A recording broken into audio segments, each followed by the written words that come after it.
Hi, welcome to this episode of Daily Matters. And I'm really excited to have Patrick Palace join us on the podcast today. Patrick is a longtime friend that we've been crisscrossing in various conferences over the last decade. Patrick is the owner of Palace Law LLP, workers' compensation and personal injury firm. Patrick is also the past president of the Washington State Bar Association from 2013 to 2014 and is now serving on the National Council for Bar Presidents Executive Council. Patrick is also on the board of the ABA Center for Innovation. And Patrick, thanks so much for joining us today. Thank you very much for having me. It's an honor to be on this program, having a chance to actually talk with you face to face here. It is exciting, and look, it's the little moments of this face to face contact that can brighten up self isolation and quarantine, Right. isn't it? Amen. Yes. So, Patrick, we've in just our third episode made a bit of a habit of asking this as our opening question, which is, how are you doing? Uh, you know, all things considered, doing well. It's been a new era, a new day for sure for all of us, and I think the best we can do is just kind of surf our way through every day with a good attitude. And I've got a great staff and good folks around me, so doing good. It's actually, I hope no one hates me for this. It's actually a little bit fun. Yeah. It's well, I can see that. You know, there's obviously a steep human toll being paid out there, but I think on the flip side, we're seeing a lot of innovation, a lot of adaptation happening in an industry that isn't known for pivoting quickly. And when the environment's demanded, I've been personally impressed and excited by some of the stories I'm hearing and seeing from the front lines of this crisis. Well, and thank you for coloring my words the way I intended. For truly, I mean, we're in a crisis. It's terrible things. People are dying. None of that is fun. What we're having to do to change, and the way we're bringing the legal community along, and the changes that we're making, that's fun. I enjoy I, that change. it's a silver lining for sure. Mhm. And tell me, just from the front lines of what you're seeing happen with Palace Law, what are you seeing happen over the last 2 weeks? I'm curious what Mm. you've seen in terms of your traffic, your clients, and your law firm. How have you pivoted? And for the benefit of our listeners, I'll highlight as well. Washington is currently one of the hardest hit states with COVID-19. You are certainly right in the thick of things there, outside of Seattle and in Tacoma. Maybe you could just give us a bit of a landscape of the COVID-19 impacts around where you are and how they're impacting Palace Law in particular. Yeah, well, I mean, it's. I think we had the first cases here, and I think the first death here in Washington, and it's grown rapidly in Washington. Our governor has been very strong, been a very good leader. We've had multiple orders, and we're essentially on lockdown. I mean, everything except for essential businesses are closed, and nobody's at work. It's taken traffic down to zero. Most of the stores, as you go down the street, are closed. Nobody's in the streets.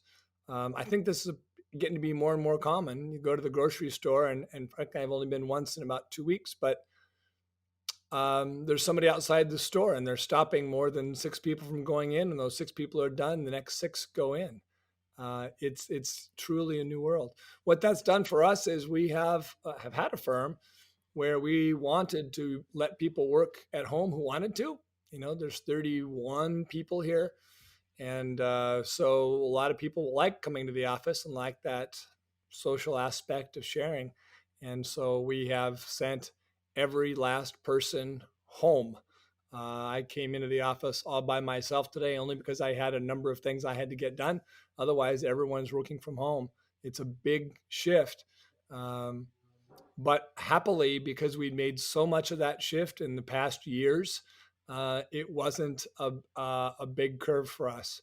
We made the transition in a single day, and everyone went from working in the office to working from home. And it was, I'm not going to say completely seamless, but pretty darn close. And now we're running business as usual to the best that you can say that. All our tools are in place. Everybody's communicating. Business is getting done. Clients are being taken care of. It's just all done with a new lens and in a new way.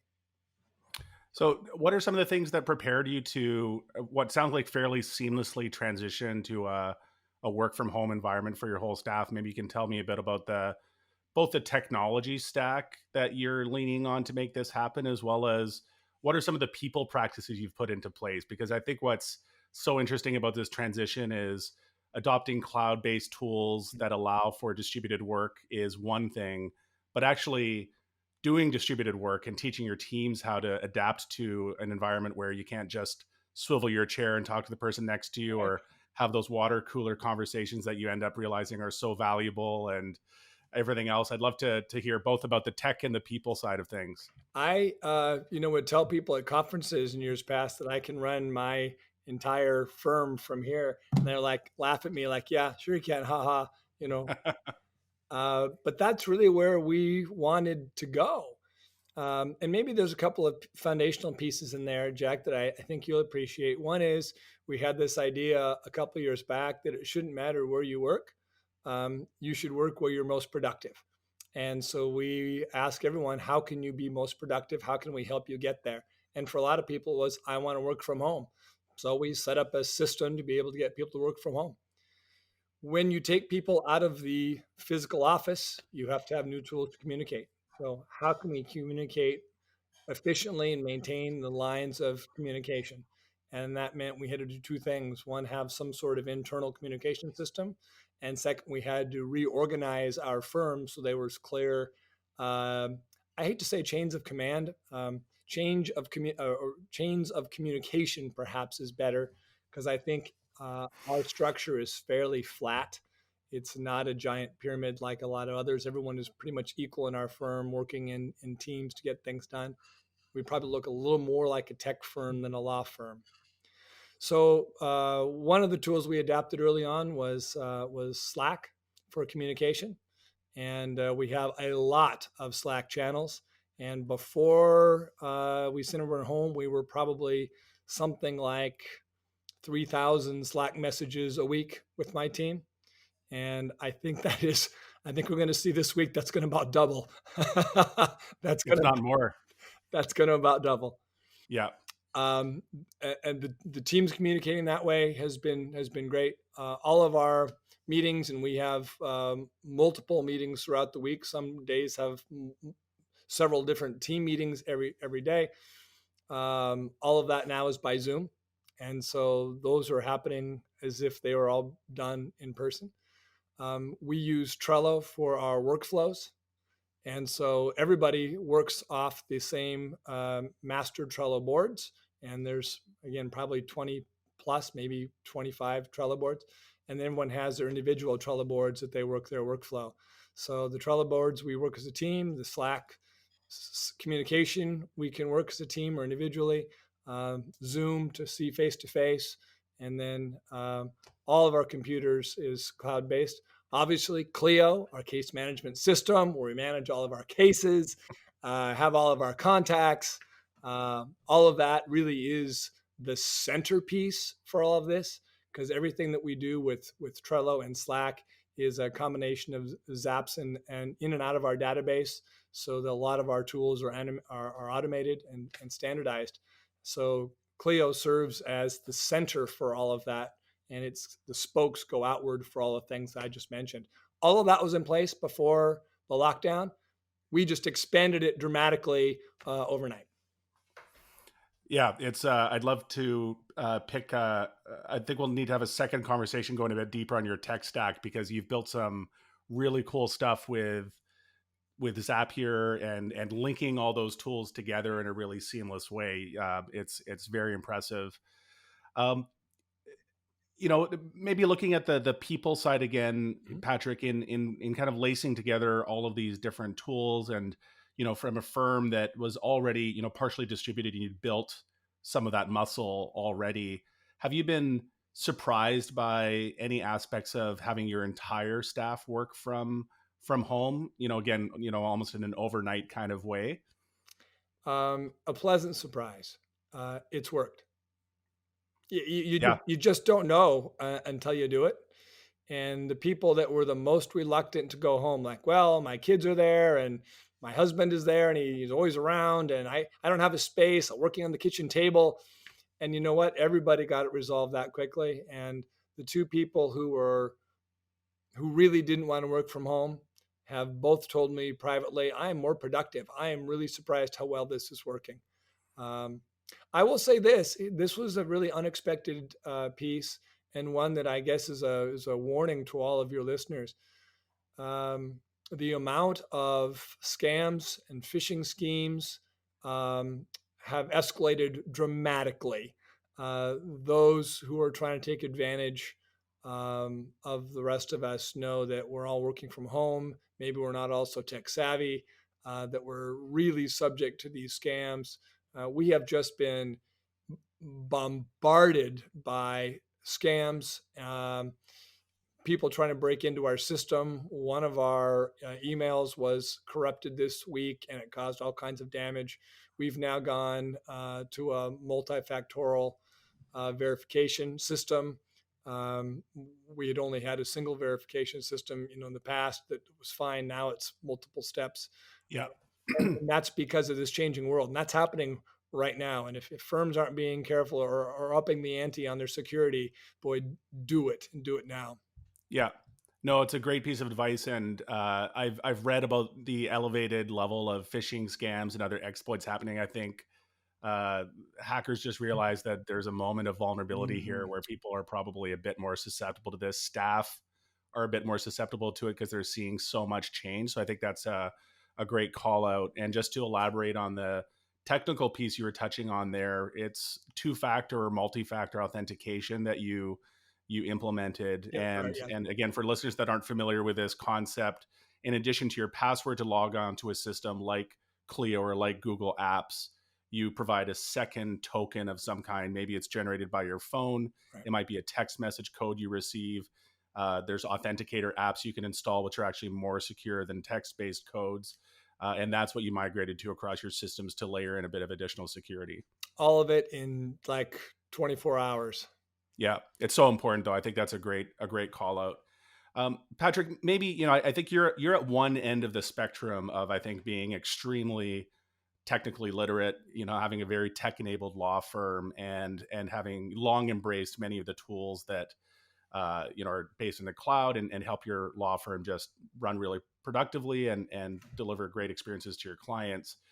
When you reflect back on your experience as president of the Washington State Bar Association and the landscape that that maybe the average lawyer is dealing with right now, what advice do you have for lawyers that might be behind the curve in the technology adoption side of things, and what actions can they take to catch up? Because I think with COVID-19, we see a landscape where the kind of evolutionary steps that a law firm might have taken over the course of 5 or 10 years to essentially catch up, I think, to where firms like yours are. All of a sudden, they need to implement those changes in 5 or 10 days. And do you have a playbook or any key bits of advice that you might be able to offer those firms in terms of what are some practical steps they can take to get on the other side of this and prepare themselves for what might be an extended and protracted new reality here? Well, perhaps I do. I hope I do. And maybe just a short story. When I was president of the bar, my whole push was about technology and trying to get people up to speed and realize the potential is out there for them and the need to get caught up because the legal industry has always been so far behind. But the irony of it is that I spent those years as a bar volunteer, and there was the last 7 leading up to being president and past president, and I spent all my time trying to help everybody in the state and get the word out. And when I came off being president, guess whose firm was as old and untouched as anybody else's in the state? And it was mine. And so it gave me the time then to retool. And so what we did was we literally asked the question, if we could do this all over again, what would we do different? And the answer was always we'd start from the beginning and toss out all of our tools. And so we just started, since 2014, changing every single system and starting brand new. And that's probably saved us in this COVID-19 time. But the advice I think I have to practitioners out there, especially solo and small practitioners, I'm not so worried about big firms or medium-sized Yep. firms, and maybe I can't even relate to them as much. But solo and small practice firms, um, being able to work from home, having a virtual office is absolutely critical right now, because you just can't be out there and exposing yourself and exposing your staff to this virus. So you've got to be home. The simplest way to do that for us was cloud-based technology, like Clio's case management system. So you have to have something that links all of your office to manage your cases and keep track of them together. And then having ability to communicate together. Emails back and forth is really cumbersome. Find a system where you can communicate inter-office. For us, it's Slack, but there's a lot of other ways to do that, other tools that are out there. So communication is critical. Case management is critical. And last, there's the client-facing side. Your clients need to be able to communicate with you.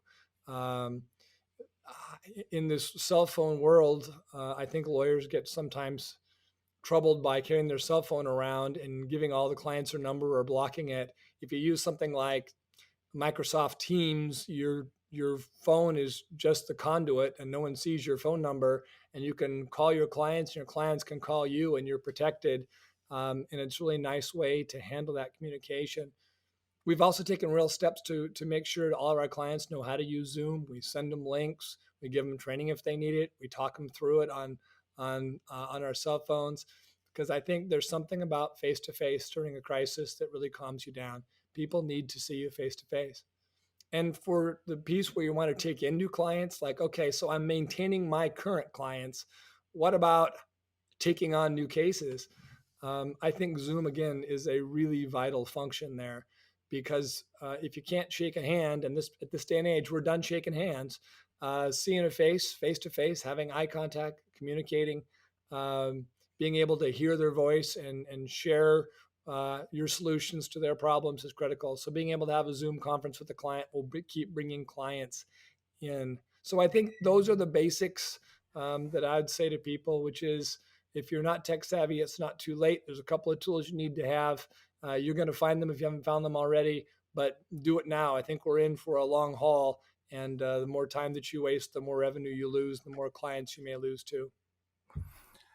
It's amazing advice. Thank you for sharing that. And when you think about maybe the hurdles that I think many law firms think about when they're thinking about adopting these new technologies, it's the idea of migrating all of your old data, and how do you get started with a new system. You use the phrase, throw out all of my old systems and implement something new. Did you kind of start from a clean piece of paper, or tell me a little bit about how you actually manage that migration to the cloud? Yeah, it. I won't tell you where I started, but I'll tell you where I ended. We changed over our firm, and in the last 5 months, I've been um, merging with other firms. So we've grown dramatically. And every time we acquire another firm and bring them in, we're saddled with their technology, their paper, all of their systems. And this has happened now 3 times in the last 120 days with us. And there's no way to go back and capture all of the old data effectively. You're going to spend a year just trying to get everything that they had in the past into yours. So we just set a date and say, from here on, we do it this way. From here on, everything goes into Clio. From Yep. here on, everything gets scanned in. From here on, these are the new systems.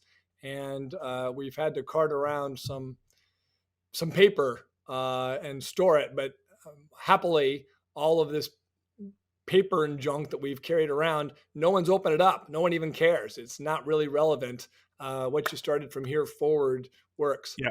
Every day you need to go back to those files less and less, right? Or at all.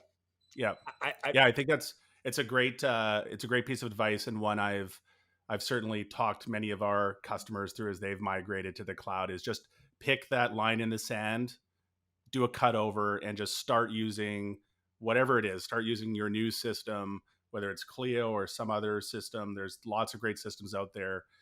Draw that line in the sand and cut over. So Patrick, maybe shifting gears a little bit and talking about your clients, I'd love to see, in the, 2 weeks or so that we've been really in the thick of this, have you seen shifts in expectations from your clients? Or what are you seeing in the personal injury and workman's comp world? The shift with clients' expectations has been really amazing and nice. We've taken a number of steps, some of which have been more client friendly and client centric, and some that have been less. Um, and frankly, the biggest part of the system that we haven't been able to retool because it's been out of our control has been the whole banking system. I do workers' comp and personal injuries, so we get hard copy checks that come into our office by snail mail that we have to process and put into the bank and wait for the banks to tell us when it clears. And then we take the money out and then we distribute it to the clients in a way that they can take the money. That whole system, if I could throw that out and start again, Jack, trust me, I would, but I'm stuck with the infrastructure of the world. That is getting really, really hard for clients because our banks are closing down. Most of them, if they are open, they have a drive-through, they have limited hours, they only will see so many people. The processing of checks is slowing down. Our collection of checks is slowing down. The mail is slowing. I mean, everything is just the lockdown is killing it all the way around. So that's really hurting clients because they need their money. And we told folks, you can't come pick up your checks anymore. We're going to have to mail them to you. Yeah, And that's been hard. That's been hard on people because that's against our culture of being client centric.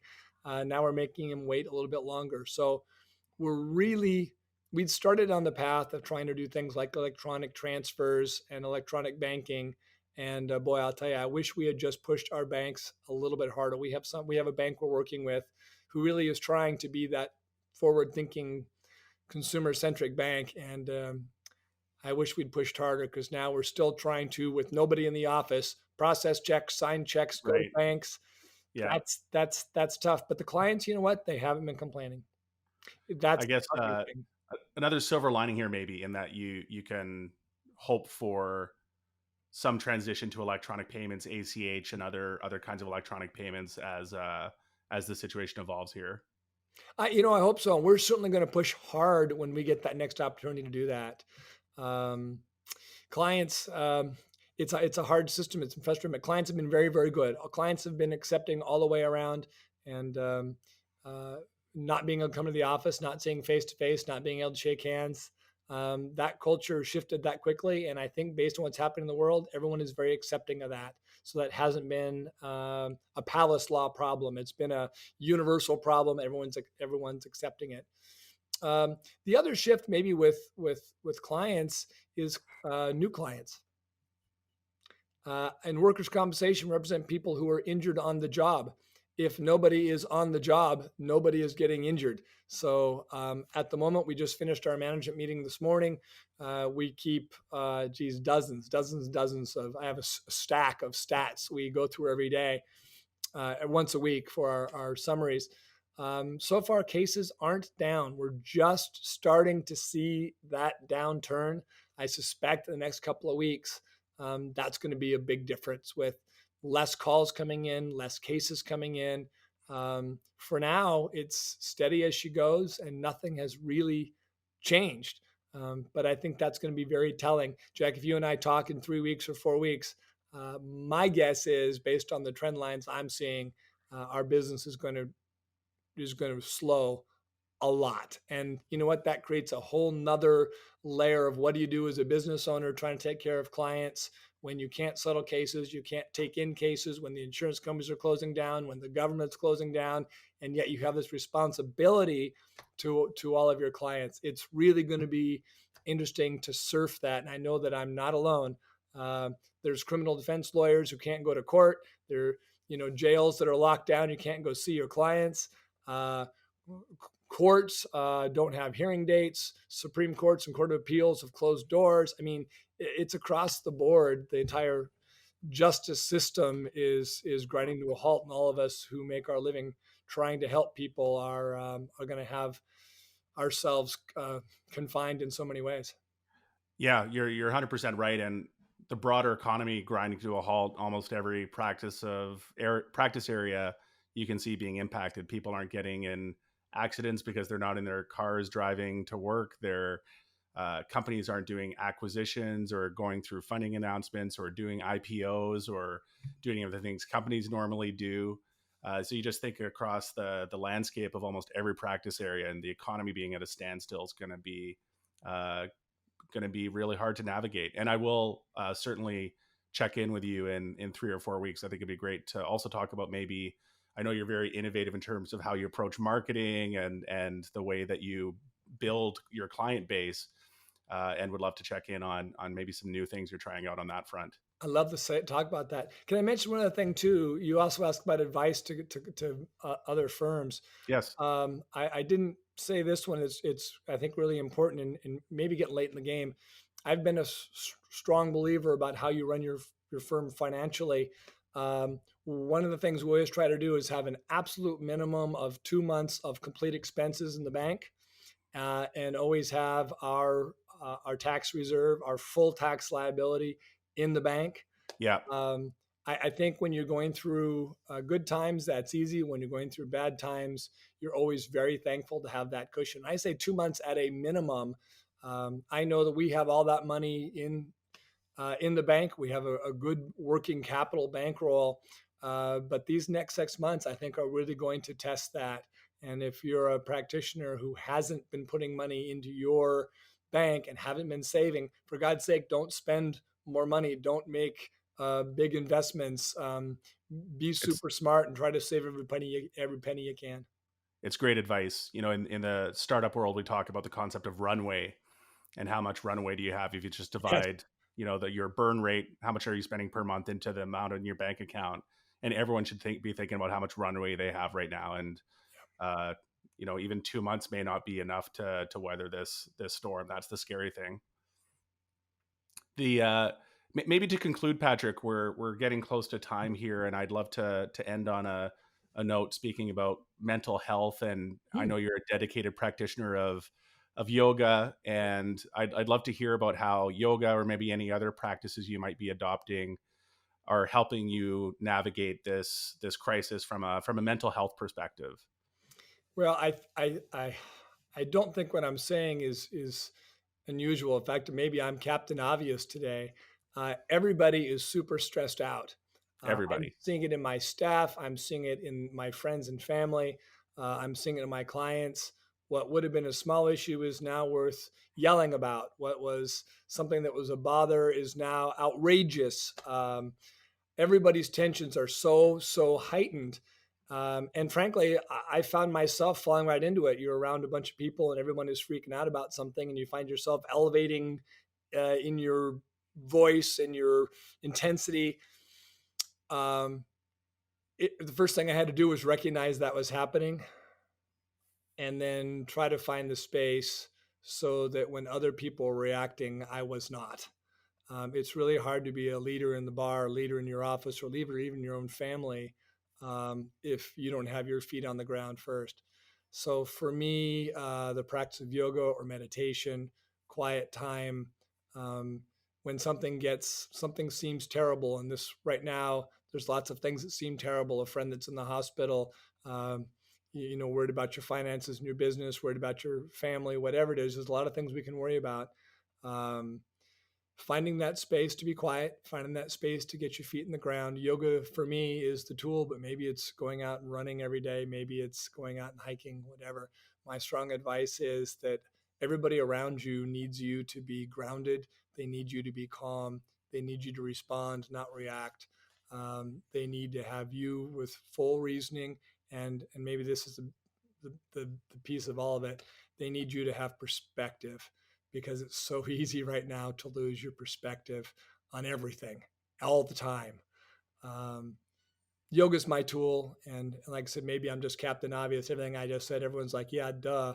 It really seems to me the one thing I can do in my little island of life is try to be the calm one. And Yeah, I think that's so important, and certainly what people are looking for in their leaders today more than ever. So it's a great perspective.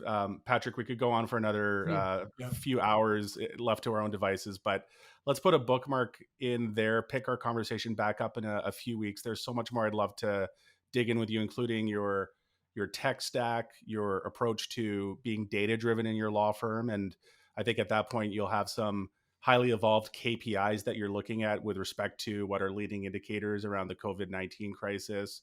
Hope so. And I'd love to go a bit deeper on this mental health angle as well. So thanks so much for spending your time with us today. And we'll talk to you soon. Stay healthy. Jack, thank you for inviting me, and thank you for letting me be part of this amazing company and a podcast and all that you have created here. So thank you very much, my friend. Thanks for joining us on Daily Matters, a podcast from Clio. Rate and review wherever you get your podcasts, and subscribe so that you never miss an episode. Daily Matters is produced by Andrew Booth, Sam Rosenthal, and Derek Bolin, and hosted by yours truly, Jack Newton. Thanks also to Clio, the world's leading cloud-based legal technology provider, for supporting this podcast. If you'd like to learn more about Clio, please visit clio.com. And for more resources to help lawyers navigate the challenges of COVID-19, please visit clio.com/COVID-relief.